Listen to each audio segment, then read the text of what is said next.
इसमें आते हैं, इस फिगर में हम देखते हैं इंटीरियर एंगल और एक्सटीरियर एंगल, मतलब अंतः कोण और बाह्य कोण। अंतः कोण कहते हैं दो तरह का एंगल, यहाँ कई एंगल बन रहे हैं, 4 एंगल यहाँ और 4 एंगल यहाँ, टोटल 8 एंगल का निर्माण हो रहा है यहाँ। इस 8 एंगल में से देखते हैं कि अंतः कोण कौन है और बाह्य कोण कौन है। ये जो फिगर बन रहा है इसमें 8 एंगल मिला करके 4 एंगल, इन दो शेप में ये जो दो पैरेलल लाइन से है, इस पैरेलल लाइन के अंदर में जो एंगल बन रहा है उसको कहेंगे इंटीरियर एंगल, और इन दो पैरेलल लाइन के बाहर में जो एंगल बन रहा है उसको कहेंगे एक्सटीरियर एंगल, बाह्य कोण। अंतः कोण देखिए, अंतः कोण, अंतः कोण कौन कौन है बताइए हमको जरा। पहला होता है, एक आदमी बोलिए, सब आदमी नहीं बोलिए, एक आदमी बोलिए। एंगल सी एच ए, जी कहिए या एफ कहिए, सी, यह एक अंतः कोण है।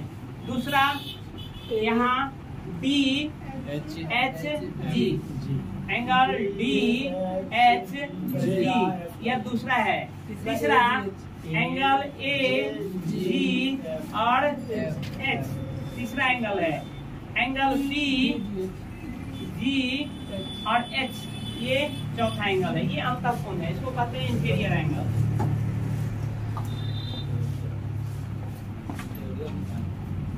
Interior angle. और दूसरा होता है बाह्य कोण, बाह्य कोण, या इसको कहते हैं exterior angle. Exterior angle, exterior, जैसे ये 4 एंगल ये हुआ है उसी तरह से 4 एंगल वो भी होगा जो बाहर, इस दोनों के फिगर के अलावे या इसके अलावे टोटल 8 एंगल हम देखे थे। 8 एंगल में से 4 एंगल लिख दिए तो रेस्ट 4 जो बचा वो बाह्य कोण हो गया।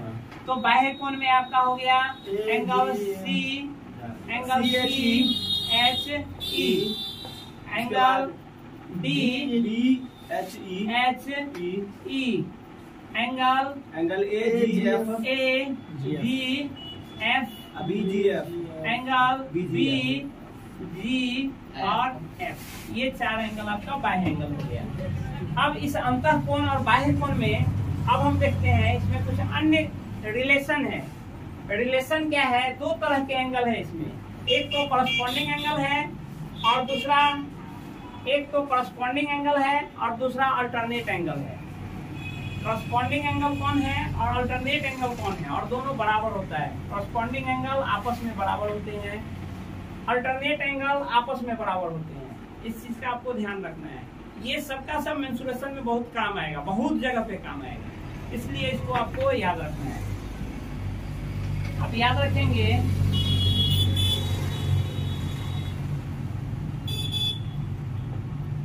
सम of, measurement of, sum of नहीं,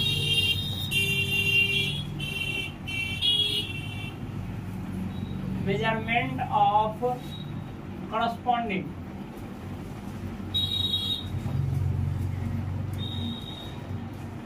corresponding and alternate, alternate angle are equal। सम्मुख कोण एवं एकांतर कोण, संगत कोण, संगत कोण एवं एकांतर कोण का मान बराबर होता है। हिंदी में यदि लिखिएगा तो लिख लीजिए संगत कोण एवं एकांतर कोण का मान बराबर होता है। अब हम इस फिगर में आएंगे कि संगत कोण कौन है और एकांतर कोण कौन है। संगत कोण एवं एकांतर कोण का मान बराबर होता है। 2 पैरेलल लाइंस, 2 समानांतर रेखा यदि एक त्रिअक्षेदी रेखा से कट रही है तो वहीं पर इस दोनों एंगल का निर्माण होगा, कहीं तीसरे जगह पर नहीं निर्माण होगा। यदि समानांतर रेखा नहीं है तो वहाँ संगत कोण नहीं बनेगा, वहाँ एकांतर कोण नहीं बनेगा।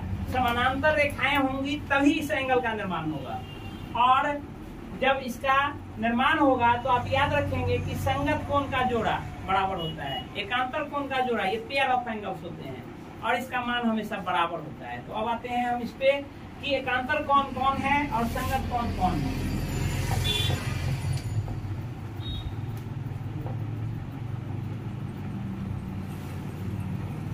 देखिए यहाँ पे जो हमने एंगल लिखा था,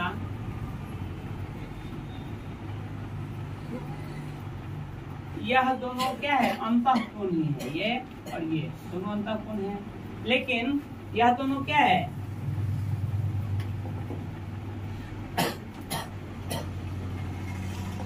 एकांतरकोण कहिए या अल्टरनेट एंगल कहिए। यह जो है आपका दो समानांतर रेखा को जब एक त्रिअक्षेदी रेखा काटती है, दो समानांतर रेखा को जब एक त्रिअक्षेदी रेखा काटती है, तो उसमें इस त्रिअक्षेदी रेखा अंतःकोण पे भी है, बाह्य कोण पर ध्यान मत लगाइए, केवल और केवल अंतःकोण। एकांतरकोण जो होता है वो अंतःकोण ही होता है, बाह्य कोण नहीं होता है। एकांतरकोण केवल और केवल अंतःकोण होता है, बाह्य कोण नहीं होता है। तो अंतःकोण में ये यही चार है ना, इस चार में एकांतर कोण जो होता है, ये दो समानांतर रेखा को ये त्रिअक्षेदी रेखा काटती है। तो त्रिअक्षेदी रेखा के नीचे वाले लाइन पर यदि इस तरफ का लेंगे तो ऊपर वाले लाइन पे अपोजिट साइड का लेंगे, ये पेयर ऑफ एंगल क्या हुआ, एकांतर कोण हुआ। यदि इस त्रिअक्षेदी रेखा के इस नीचे वाले लाइन का हम लेफ्ट साइड का ये कोण ले रहे हैं, तो इसी त्रिअक्षेदी रेखा के इस ऊपर वाले पे राइट साइड का एंगल, उसका क्या होगा, एकांतर कोण होगा। समझ रहे हैं, ये त्रिअक्षेदी रेखा काट रही है तो दो रेखा को काट रही है, इसको भी काट रही है और इसको भी काट रही है। तो नीचे वाली रेखा के यदि राइट साइड का एंगल लेंगे तो ऊपर वाली रेखा पर लेफ्ट साइड का एंगल लेंगे, दोनों अंतःकोण ही। वैसे तो लेफ्ट का ये भी एंगल है, लेकिन ये अंतः नहीं है, ये इंटीरियर नहीं है, एक्सटीरियर एंगल है। हम केवल और केवल इंटीरियर एंगल पर बात कर रहे हैं। ये लेफ्ट साइड का नीचे वाली रेखा पे राइट साइड का लेते हैं तो ऊपर वाले पे लेफ्ट साइड का लेंगे, ये दोनों का पेयर क्या कहलाएगा, अल्टरनेट एंगल कहलाएगा। It means angle DHG and angle AGH is alternate angle and its measurement is also equal। जितना इसका मान होगा उतना ही इसका मान होगा, ये याद रखना है। एकांतर कोण कौन हुआ, angle DHG is equal to angle AGH and its measurement is also equal। Next, another pair of alternate angle is angle CHG is equal to angle BGH and its measurement also equal। It means not both are equal। It not means both are equal। ये इसके बराबर होगा, ये इसके बराबर होगा, इसका यह मतलब नहीं हम कह देंगे कि ये दोनों बराबर होगा, ये अलग अलग होगा।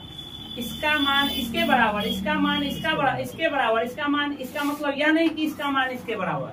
हम यदि ये इक्वल यहाँ लगाए होते फिर से इक्वल ये, तब चारों आपस में बराबर होता। जब चारों आपस में बराबर होता, it means that's value is fix and that be 360/4 means 90 degree. लेकिन ऐसा मैंने नहीं कहा कि ये चारों आपस में बराबर है, ऐसा मैंने नहीं कहा। केवल इसके बराबर ये और इसके बराबर ये, इसका मान जितना होगा उतना इसका, उसके बराबर ये नहीं होगा। ये हो भी सकता है, नहीं भी हो सकता है। यदि यह इसको सीधी रेखा में काटती, परपेंडिकुलर ये काटती, तो चारों एंगल बराबर हो जाता। तो चारों एंगल क्या, तो आठों एंगल का वैल्यू बराबर होता। तो फिर जितना एंगल ये उतना ही ये, उतना ही ये, उतना ही ये, उतना ही ये, उतना ही ये, आठों एंगल तक बराबर होता। कब, जब यह इसको 90 डिग्री कहीं पर किसी एक लाइन को यदि 90 में काट दे तो आठों एंगल का वैल्यू बराबर हो जाएगा फिर, और आठों एंगल 90 हो जाएगा। लेकिन हम यह इसको तिरछी काट रही है, तो तिरछी काटने में केवल ये इसके बराबर और ये इसके बराबर, चारों आपस में बराबर नहीं होंगे। अब एक और पेयर ऑफ एंगल बराबर होते हैं, उस पर हम आते हैं। संगत कोण का मान बराबर होता है।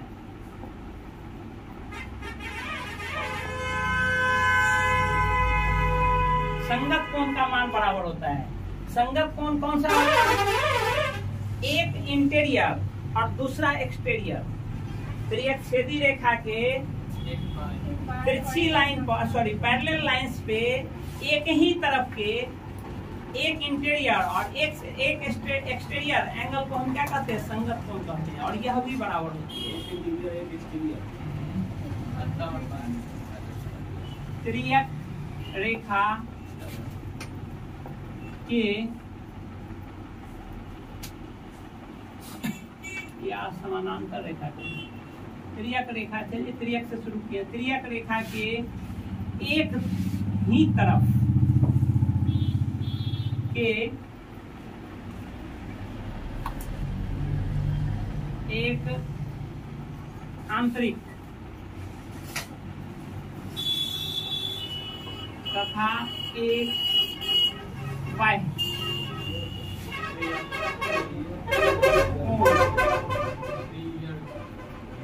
को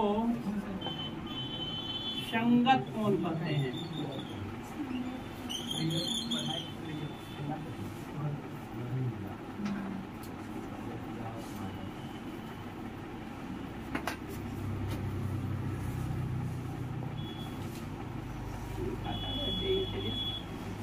संगत कोण कहते हैं। आते हैं इस पर देखते हैं कि ये जो है संगत कोण, जिसको करस्पॉन्डिंग एंगल कहते हैं, वो कौन सा है। जैसे हमने कहा कि एक आंतरिक और एक बाह्य, लेकिन त्रियक के एक ही तरफ, जैसे हमने आंतरिक इसमें एकांतर में क्या किया था, एक तरफ और दूसरा दूसरे तरफ, लेकिन इसमें सुने, इसमें इस त्रियक रेखा के एक ही तरफ, यानी राइट लेंगे तो राइट में ही, लेफ्ट लेंगे तो लेफ्ट में ही। अभी हम पहले राइट पे चलते हैं, तो राइट पे ये हुआ, लेकिन एक क्या, इसके एक ही तरफ, लेकिन एक आंतरिक और एक बाह्य। आंतरिक कौन कौन है, ये है, और इसका बाह्य कौन कौन है, ये एक ही तरफ। बाह्य कौन तो ये भी है, लेकिन ये तो दूसरे तरफ हो गया। हमने कहा कि एक ही तरफ, तो ये इस एंगल का क्या है, संगत कोण है। और संगत कोण का मान क्या होता है, बराबर होता है। इसका मतलब क्या हुआ, एंगल संगत कोण कौन हुआ, इसका DHG, एंगल DHG का संगत कोण कौन सा है, एंगल BGF, एंगल BGF। ये दोनों क्या है, संगत कोण है, और इसका वैल्यू बराबर होगा। यही नहीं, इसके अलावा एक और ऐसा ही हम क्यों कह दिए कि ये इंटीरियर और ये एक्सटीरियर, क्या यहाँ ये इंटीरियर नहीं है, ये इंटीरियर है, तो इसका एक्सटीरियर कौन होगा, ये होगा एक ही तरफ। इसका फिर संगत कौन कौन हो जाएगा, ये हो जाएगा। जैसा हमने इसके इंटीरियर लिए हैं और इसका एक्सटीरियर, हमने ये तो नहीं कहा था नीचे वाले पर आंतरिक और ऊपर वाले पर बाह्य, हमने ये तो नहीं कहा था। हमने कहा था एक आंतरिक एक बाह्य, लेकिन लाइन के एक ही तरफ। तो लाइन के एक ही तरफ देखिए, तो हम इसको एक्सटीरियर लिए हैं और इसको इंटीरियर लिए हैं, तो क्या इसको इंटीरियर और इसको एक्सटीरियर नहीं ले सकते थे, ले सकते थे। तो यह भी एक संगत कोण है, इसका और इसका वैल्यू भी बराबर होगा, ठीक है। उसी तरह से यदि हम राइट लिए हैं तो क्या लेफ्ट नहीं ले सकते थे, लेफ्ट भी ले सकते थे। इसका जो है करस्पॉन्डिंग ये है, और इसका करस्पॉन्डिंग ये है, और ये भी बराबर होगा आपस में, ठीक है। सब आपस में बराबर नहीं होगा, लेकिन ये पेयर बराबर होगा। इससे बहुत सारा चीज निकलेगा। तो आप देखिए यहाँ एक और चीज आ जाता है, जैसे अल्टरनेट एंगल हमने बताया था, अपोजिट एंगल हमने बताया था कि sum of opposite, measurement of opposite angle is equal. Opposite angle आसन कोण, सम्मुख कोण, सम्मुख कोण, आसन कोण तो पड़ोसी को कहते हैं, सम्मुख कोण, इसका सम्मुख कोण ये है अपोजिट। देखिए ये इसके बराबर है, और हमने कहा कि ये एंगल इस एंगल के बराबर है। ये एंगल हमने प्रूफ किया है, ये एंगल किसके बराबर है, इसके बराबर है। क्यों, किसके नाते, संगत कोण के नाते। और यह एंगल इस एंगल के बराबर है, किसके नाते, अपोजिट एंगल के नाते। तो देखिए इससे ये भी हो गया कि यह एंगल, देखिए यह एंगल इसके बराबर हो गया, और दूसरी तरफ इसका संगत कौन होगा, ये होगा। तो संगत ये इसके बराबर है और ये इसके बराबर है, तो ये देखिए ये चारों आपस में क्या हो गया, बराबर। तो इस तरह से ये चारों आपस में बराबर है, उसी तरह से ये चारों आपस में बराबर होगा। समझ में आया। तो चार बराबर होते हैं हमेशा, ये चारों आपस में बराबर और वो चारों आपस में बराबर, लेकिन आठों आपस में बराबर नहीं होंगे। आप आठों आपस में बराबर होंगे कब, जब कहेंगे वो एक परपेंडिकुलर लाइन से, यानी एक कोण उसका हम बता देंगे कि वो 90 डिग्री से है, तो इस आधार पर जब 4 का रिलेशन निकल गया तो इन 8 में से किसी एक एंगल का वैल्यू यदि दे दे तो आप 8वां एंगल का, ये 8 एंगल है ना, 8 में से एक दे देगा तो रेस्ट 7 एंगल्स का वैल्यू निकल जाएगा कि नहीं निकलेगा? निकल जाएगा। अब हम बताते हैं, अब इसी में हम दे देते हैं क्वेश्चन। जरा बताइए इसका वैल्यू सब आदमी कि कितना होगा। देखिए इसमें वैल्यू देते हैं एंगल डी एच ई बराबर 60 degree. DHE angle DHE is equal to 60 degree. Then find the value of angle AGF. 60 degree. Angle AGF. How much? 60 degree. कैसे एकांतर कौन से? नहीं सर, अपोजिट सर, सम्मुख से सर। फिर गलत बोल रहे हो। नहीं सम्मुख सर, एकदम गलत है। सम्मुख किसको कहते हैं? आमने सामने। आमने सामने। तो हम कौन सा पूछ रहे हैं? एक मिनट, हमने दिया कौन सा है? ये एंगल दिया है DHE ये, और हमने पूछा कौन है? AGF हमने पूछा है। एक मिनट बारी बारी से। AGF बताइए, क्या ये सम्मुख? सबसे एक ही क्वेश्चन है कि मान छोड़ दीजिए अभी, ये कौन सा एंगल है? दोनों एक्सटीरियर है। तो क्या एक्सटीरियर एंगल के बीच कोई रिलेशन होता है? नहीं होता है। तो हम ठीक है, तो आपस में आप जोड़ रहे थे, संगत है, सम्मुख है, एडजेसेंट है, तो उससे नहीं ये निकलेगा। बिल्कुल।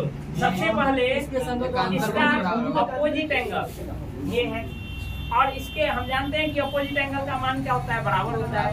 तो इसके बराबर ये होगा, और इसका ये क्या है? करस्पॉन्डिंग है, और करस्पॉन्डिंग भी आपस में बराबर होता है, इसलिए इसका वैल्यू क्या होगा? 60 डिग्री।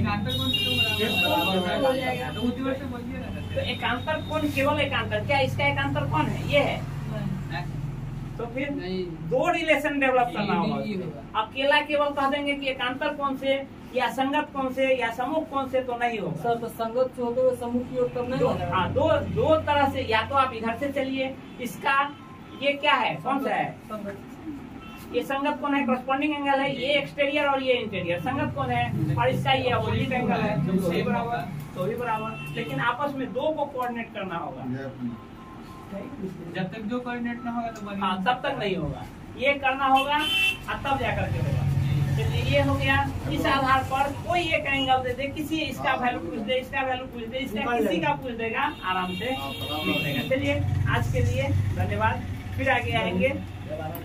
तब तक के लिए नेक्स्ट वीडियो में फिर मिलते हैं। धन्यवाद।